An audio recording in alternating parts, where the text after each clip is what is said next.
그리고 파운데이션 과목으로는 이제 EAP라고 해서 이게 영어 수업이고요. 이걸에서 성적 영어 조건을 맞춰야 하는 거고, 익스텐디드 프로젝트는 이제 2차 조사, 이미 나와 있는 논문을 바탕으로 제가 자료 조사를 해서 하는 발표 수업이고, 그리고 생물, 화학, 수학 이렇게 있고요. 이 사진이 아까 제가 말씀드린 주로 수업하는 공간의 사진이에요. 이렇게 다 각자 모니터가 있는 책상이 있고, 여기에서 5명이나 4명 정도 모여서 앉는데, 이제 처음에 튜터분들이 설명을 해주시면 너희들끼리 이야기를 해보라고 하고, 그 다음에 질문이 있으면 또 튜터와의 소통도 하고 하는 그런 형식으로 수업을 많이 하다 보니까 이런 공간에서 수업을 많이 하는 것 같아요. 그 이런 식으로 그룹이 몇 개 있고 전체 그 클래스에 몇 명 정도 있었어요? 이렇게 책상이 한 5개 정도 있는 것 같아요. 기본적으로 한 강의실에.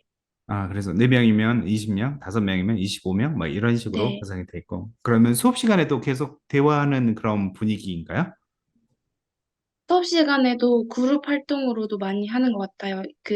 생물은 끝나면 항상 퀴즈를 풀었거든요. 음, 그거 풀 때 그룹에서 이야기해서 답을 내어봐라 이렇게도 많이 하셨고요. 알겠습니다. 그래서 이런 수업을 들으면서도 소통하면서 영어가 좀 더 늘기도 하고 이랬던 것 같아요. 예. 그래요. EAP는 아까 얘기했던 그 IELTS 대용으로 할 수 있는 영어, 아카데미 영어를 얘기하는 거고요. 근데 승은 학생 이걸 그저 첫 텀 하면서 면제됐다고 얘기하고요. 그다음 EP는 뭐 프레젠테이션 리서치를 해가지고 발표를 하는 왜 이런 과정이잖아요. 그래서 이 EP 관련돼 가지고 첫 텀에서 이런 아까 그 발표를 했다고 했는데 이거랑 좀 비슷한가요? 익스텐디드 프로젝트가 이 첫 텀에 했던 발표랑 비슷한데요. 그거는 이제 리포트가 빠져있고 첫 아, 텀에 아, 한 거는 그냥 리서치하고 발표, 이게 끝이었는데, 익스텐디드 프로젝트는 리서치한 걸 토대로 3,000자 정도 리포트를 쓰는 거가 아, 포함이 되어 있어요. 음, 그리고 발표까지 마지막. 그죠. 그다음 바이올로지 케미스트라면 이 여기에 그 랩실이라든지 뭐 이런 게 좀 잘 갖춰져 있나요? 학교 내에 랩실이 딱히 없어서 저희가 할 때는 웨스트민스터 대학에 있는 실험실에 가서 실험을 직접 했거든요. 아, 그래서 혹시 그러면 많이 불편하고 많은 거리를 가야 되고 뭐 이런 건 없었어요? 아, 그 카플란 여기 센터랑 많이 멀지 않은 똑같이 런던 중심지에 있는 학교여서 가는 게 불편하거나 그러진 않았던 것 같아요. 음. 일주일에 그죠? 뭐, 바이올로지, 케미스트리 다 포함해가지고 몇 번이나 웨스트민스터 대학을 가요? 실험은 딱 한 번 했었고요. 예. 실험 주간에 며칠 날 몇 시까지 학교로 웨스트민스터 대학 앞에서 만난다 이렇게 미리 공지를 해줘서 음. 그날 하루 가서 오전에 화학, 오후에 생물 이렇게 해서 아, 실험은 그렇게 한 번 딱 했었어요. 그래요. 예. 지금 풀텀, 그러니까 1월부터, 그죠? 실제로 파운데이션 1월부터 7월까지 할 때, 그 딱 한 번 이렇게 간 거죠. 네, 네. 그럼 다음 다시 볼게요. 예. 지금 이제 자세히 좀 소개를 해 주시네요. 네. 네. 일단 EAP는 온라인으로 시험을 보기 때문에 개인 노트북이 꼭 필요하고요. 그리고 리스닝, 리딩, 라이팅은 카이트라는 사이트를 통해서 보는데 이게 리스닝하고 리딩은 시간 제한이 없이 자기가 풀 수 있는 자기 능력껏 사용하면 되고요.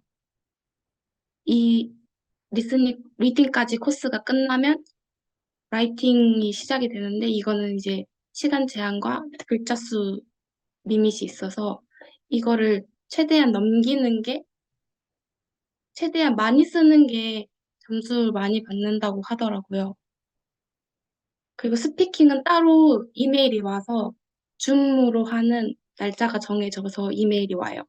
그래서 각자 편한 공간에서 스피킹 시험을 보면 되고, 저는 IELTS보다는 난이도가 쉽다고 느껴졌는데요. 일단 스피킹 주제 자체가 조금 더 라이트한 주제들이 많아서 그때그때 답변할 수 있는 그런 게 되게 많았던 것 같아요. 그리고 학교 수업에서도 관련한 주제에 대해서 많이 이야기를 다루고 과제로도 많이 내주고 라이팅 같은 경우에는 써서 업로드하면은 피드백까지 받을 수 있는 걸로 알고 있거든요. 그래서 그런 걸 충분히 활용한다면은 EAP 통과하는 건 어렵지 않을 것 같아요.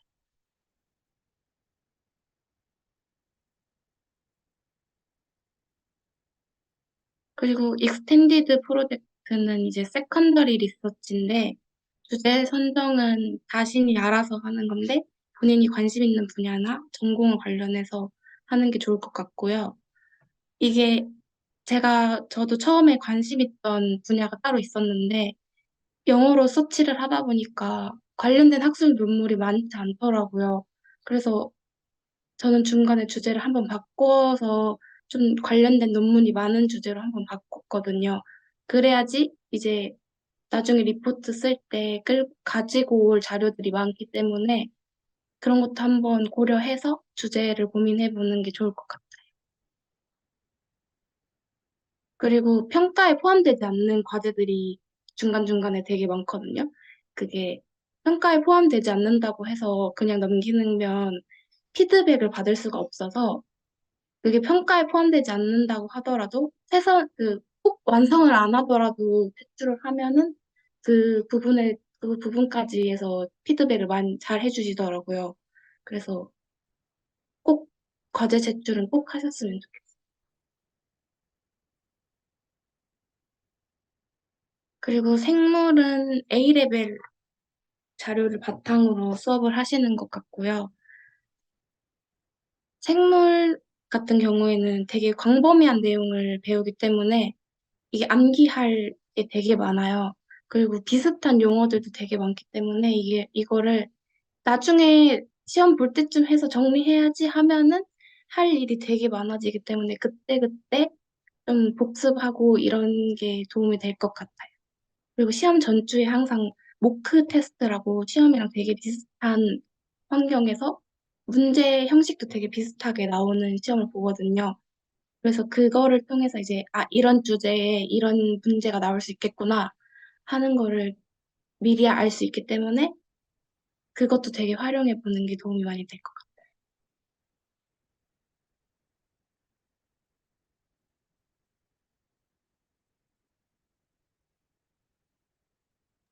바이올로지 넘어가기 전에 혹시 한국에서 배웠고 그다음 피트를 했었잖아요. 혹시 본인이 네. 느끼기에 물론 이제 승은 학생은 굉장히 좀 높은 사이언스 레벨을 가지고 있기는 한데 혹시 본인 느끼기에 어떠셨어요? 바이올로지는 좀 한국에서는 주로 문제를 객관식으로 풀잖아요. 근데 여기는 되게 서술하시오의 문제가 많기 때문에 직접 생각해야 될 것도 많고, 저는 그냥 이거면 이거다, 이렇게 외웠던 것들에 왜 그런지까지 생각을 했어야 되기 때문에, 저는 이게 조금 어렵긴 했는데, 그래서 공부할 시간이 되게 많이 필요했었어요. 바이올로지. 그렇구나.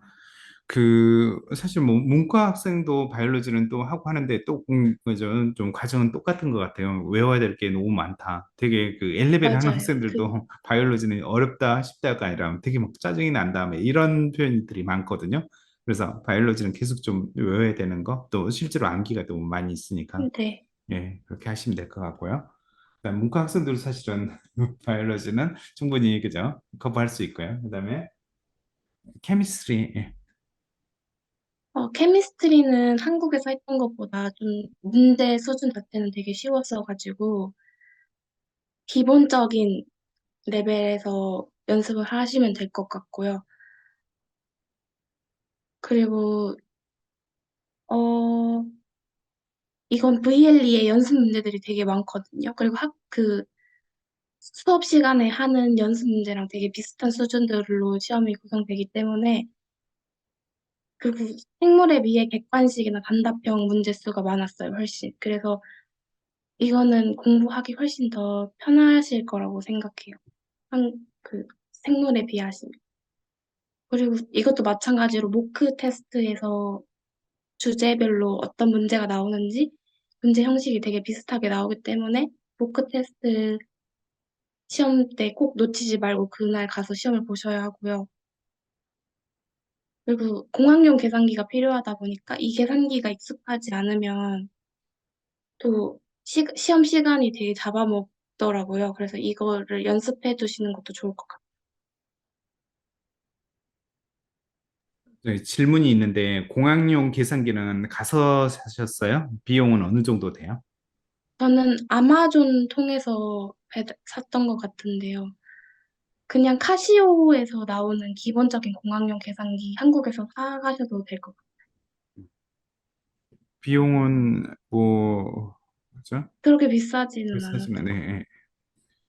네. 누구나 좀 살 수 있거든요. 그래서 영국은 이렇게 그저 학급 중에 계산기로 해야 되는 게 많이 있으니까 좀 필요할 것 같고요. 그리고 수학 때 어차피 또 필요하기 때문에 공학용 계산기는 꼭 필요해요. 아, 그리고 지금 케미스트리가 약간 좀 쉽다고 얘기를 했는데 케미스트리는 사실 우리나라하고 거의 비슷하게 문제가 나올 것 같은데 그래서 좀 쉽다고 어쩌면 느낄 것 같은데 또 많이 케미스트리 네, 해왔잖아요. 네, 맞아요. 네. 케미스트리는 한국에서 볼 수 있는 문제들과 되게 비슷하지만 좀 더 기본적인 내용이 많이 아, 나오는 것 같아요. 한국 시험은 이제 기본이 있으면 응용을 해서 나오는 문제들이라고 치면은 여기서 내는 문제들은 좀 더 기본에 가까운 예, 예, 문제들이었어요. 예, 예. 과서 내는 게 많고 우리나라 수능 준비하는 사람들은 네, 너무 함정 이런 게 전혀 없었어요, 그냥. 예, 예. 그다음에 지금 혹시 문과 학생들이 이걸 보고 있다라고 하면 사실 이제 케미스트리, 바이올로지, 뭐 수학 이걸 가지고 과외를 하는 사람들은 그 사실 거의 없거든요. 특별히 아예 뭐 수학을 안 해서 뭐 좀 그죠 아예 안 했다 뭐 이런 사람들은 제외하고 그 문제가 없는데 케미스트리가 항상 좀 문과에 있는 학생들은 좀 어렵다는 얘기를 좀 해요. 그래서 과외를 한다라면 케미스트리 과외를 하는 경우 좀 있거든요. 그래서 문과하고 이과 학생들 좀 차이라고 생각을 하시면 될 것 같아요. 승은 학생 아예 이과였으니까 그리고 이걸 네. 해왔으니까 좀 쉽다고 얘기를 한 거고요. 네, 다음 페이지 볼게요. 그리고 이제 마지막으로는 수학이 있는데요. 수학은 레포트가 없기 때문에 중간하고 기말이 전부긴 하는데 이게 공대생이 배우는 수학하고 저희가 배우는 수학이 조금 달라서 저희가 배우는 수학이 조금 더 쉬운 레벨이더라고요. 그래서 아마 한국 고등학교 수준보다 훨씬 쉽다라고 저는 느꼈기 때문에 수학에 있어서는 문제가 거의 없을 것 같아요. 그리고 위클리 테스트가 있는데 이거를 통해서 이제 자기가 어려운 부분이 있다 하면은 어느 부분이 어렵다라는 거를 위클리 테스트를 통해서 캐치를 할 수 있지 않을까 싶어요. 그다음에 잠시만요. 지금 약간만 수학을 조금만 좀 더 얘기를 수학을 조금만 좀 더 얘기를 해볼게요. 그다음에 수학은 네, 이렇게 생각을 하시면 될 것 같아요. 지금 뭐 이렇게 뭐 러셀 그룹에서 운영하는 약대, 뭐 그러니까 노팅엄, 버밍엄에서는 이렇게 수학을 요구하지만 브라이튼에서 요거는 스태티스트, 그냥 통계만 요구를 하고 있거든요.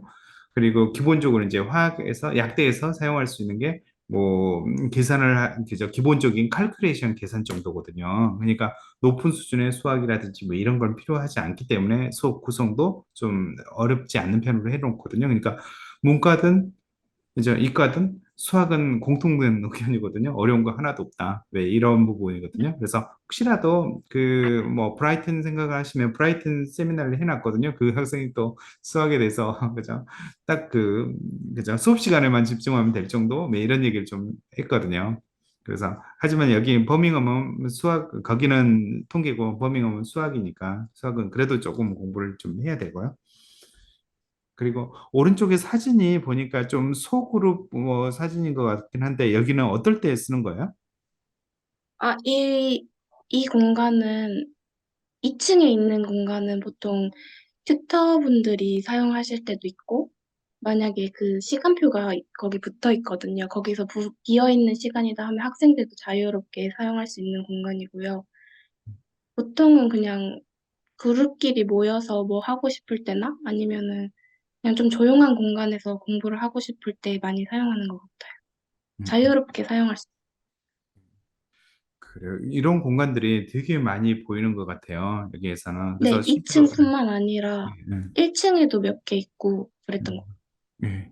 그리고 이거 보시겠지만 사실 이게 새롭게 이렇게 리노베이션 해가지고 굉장히 좀 시설이 좋다라는 거 이렇게 말씀드리고요.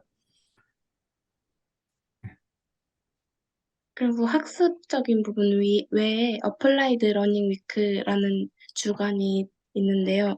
이거는 이제 출석에만 포함이 되는 활동으로 시험 전후나 아니면 이제 홀리데이 전후로 구성이 잡혀 있는데 이 주간에는 이제 같이 수업을 듣는 친구들뿐만 아니라 그냥 학교에 있는 전체 친구들 중에 좀 랜덤하게 클래스가 구성되는 것 같더라고요.